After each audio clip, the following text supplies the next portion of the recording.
Hello दोस्तो, आजच्या नवीन कथेमध्ये आपल्या सर्वांचं स्वागत आहे. आजच्या नवीन कथेचं नाव आहे काळोखातील चाहूल. अन्विता पुण्याच्या जुन्या विठ्ठल चेंबर्स इमारतीत राहायला आली. पहिल्याच रात्री तिला जिन्यातून येणारे पावलांचे आवाज आणि रिकाम्या खोलीत सावल्यांची चाहूल जाणवली.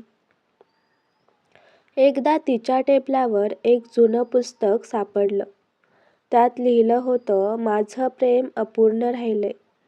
जो कोणी ही डायरी वाचेल त्याने मला मुक्त करावं. त्या पानांमध्ये आरव नावाचा मुलगा आणि त्याचं अपूर्ण प्रेम लिहिलं होतं.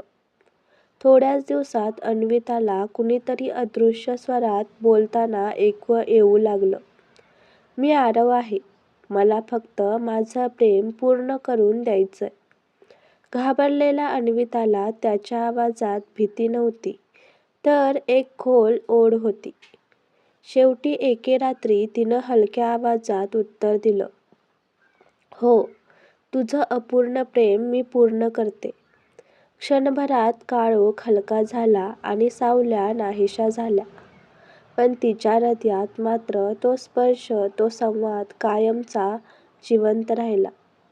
खरं प्रेम शरीरापुरतं मर्यादित नसतं. कधी कधी ते आत्म्यांच्या पलीकडे जाऊन पूर्ण होतं. कथा तुम्हाला पूर्ण बघायची असेल तर खालच्या त्रिकोणावर टच करा आणि व्हिडिओ संपूर्ण बघा. धन्यवाद.